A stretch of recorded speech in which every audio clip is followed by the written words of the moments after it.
if Edupunk is a movement that acknowledges a Bill of Rights, certain ethical foundations, and the idea is let's make sure that our practices always point to and support these freedoms embodied in this Bill of Rights, absolutely, sign me up. But if Edupunk is, don't write anything down, I can't support that. So we need a Bill of Rights. Well, we need a good video. But I mean, let's think about that for a second, because I like your logic of this kind of ethical, let's call it a Bill of Rights. Yeah. But at the same time, I don't see it as a system, and I don't have any. I mean, it is what it is. I don't know. It was an idea. It was a concept. I don't think automatically from Zeus's head this kind of system is going to arise, and I think it's very logic as a metaphor is to move away from a kind of systemic thinking, right? Well, but it's interesting how that happens, because just think of it. It's a Bill of Rights, okay?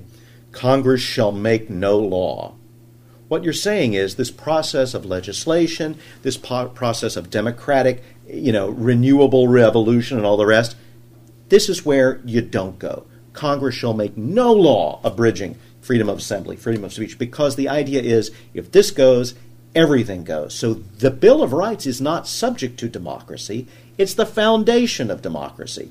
What I want to find in the educational discourse, what is that platform? Other institutions have found themselves having to go to that. The patient Bill of Rights in a hospital. That should be obvious. But you know what? The processes in the hospital sort of make being a patient the worst thing you can be because nobody else is going to manage the patient's Bill of Rights. You have the right to see your health record.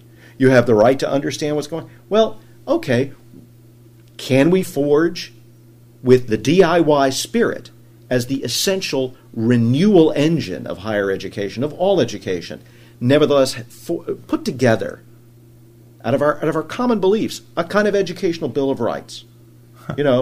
I don't know. It would be interesting. So the president of XYZ institution shall make no law abridging. Edupunk. Yeah, there you go. Right. I mean, it's interesting how this turned into a political discourse or about political theory. Yeah. But it's also interesting to me is how what I saw the greatest fruit of that concept coming up has been in people's creative reaction to it, like Tony Hurst or Martin Weller. I mean, people did fun stuff. What are some of the things people have done? I mean, just for our audience. Tony Hurst did a video called Changing Expectations. Mm-hmm. And what he did is he took a lot of these imagery that was going on at the time around Edupunk, and he built it into a kind of very creative argument about how the web is changing and what that means for us. Mm-hmm. I mean, and it didn't come up with any one kind of like, this is what Edupunk is. Mm-hmm. He used it as a kind of a figure to play off of. Right. And I think for me, that's why it's interesting to talk about the political theory, because so much of it seems to be in the kind of fine arts creative logic that this has been really generative. Mm-hmm. And I mean, how does the fine arts play into a political theory? We haven't even talked about, but to me that would be fascinating, because I think that would be the kind of creative impetus for thinking exactly about the Bill of Rights. Well, and for me, politics exists not for itself, but to allow us to become our best selves. Right? So get that foundation there, and then that political foundation should just be, that's the air you breathe. Now let's get on with the idea of how are we going to find our best selves together in this environment. It is really interesting how the conversation, gets, it really implicates everything about the way we think about community, about the way we think about the lives we want to be able to live together. And the life I want to live with you, Jim, is the life where we are going to be able to realize the most creative partnership, but also the most personal fulfillment. Because I think that properly situated, those things can actually be synergistic. Right. But often what happens in community is that those two things start to butt heads. So you've got to have some regulation there. Same thing is true in education. Students are going to bring disruption with them. That's why I love them. They're going to ask the naive question. Student's going to come into my first year seminar and knock it all in a cocked hat. Maybe out of good intentions, maybe just to act out. I don't know. How can I make a teachable moment out of that? Not by just saying, oh, well, the best thing to do is knock everything in a cocked hat. Might be, might not be. Yeah. So let's come let us reason together. Well, it's interesting too that you say that, because there's also the notion of, instructional technology as we've known it has been a kind of very, bloodless pursuit. Right. It's been very bland and pale, and like you work with Blackboard. It's assumed you do certain things. So to have a group of people to work with, right, and who are like obviously saying that's really not what is the lifeblood. It's about partnership. It's about working with faculty. It's about kind of reimagining and reconceptualizing the very space you inhabit, using all sorts of tools that are freely available.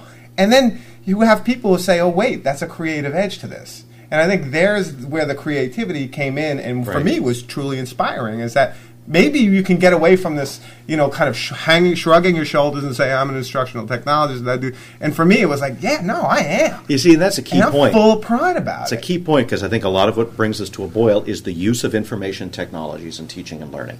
Yeah. Okay? That actually ripples out in terms of learning spaces and so forth. But and this is where my sympathies are completely with you, and you know this. If information technologies just become more walls to build, just more plain vanilla classrooms with the square footage allotted along the kind of penitentiary formula that states use. A la Foucault. Yeah, right. So we're just going to build better surveillance and make sure you have the one. If that's what information technologies, potentially the most liberatory technology that we've ever invented in terms of access to information, in terms of being able to create something that can be attributed to you but shared by the community and actually remade by the community very quickly. Yeah. If these technologies become subsumed under the, this is like steam table carrots on your plate as you walk down the line, it's like, no. Yeah. It's like, here we are in paradise. We've brought the serpent in again. There, I'm with you, right? Yeah, Absolutely. But I think if you want to think about it, and the questions you ask are legitimate. What is Edupunk? I think in some ways maybe it was a breath of fresh air for a lot of people who were able to reconceptualize what they do. Mm-hmm. I think faculty also appreciated it to some degree. Where they can do it, how they can do it, and it's a very small sphere, Like you talk to anyone outside of it, and many people within it, and they'll be like, "Wow, what are you talking about?" But for people who want to reimagine what they do, and for me, that's why I like my job. And when I went to work for Gardner the first time, and he's like, "You got to blog to work, and leave to blog," and all this. For me, that gave me a completely different relationship. Not only to a whole group of people out there working simultaneously with me on the same issues, but also with my understanding of who I was in the space. Mm-hmm. And I think, it's an amazing moment for me to see that recognition of people saying, what I'm doing is important and transformative. To use, a transformative of the political, social, cultural, creative space within which we teach and learn.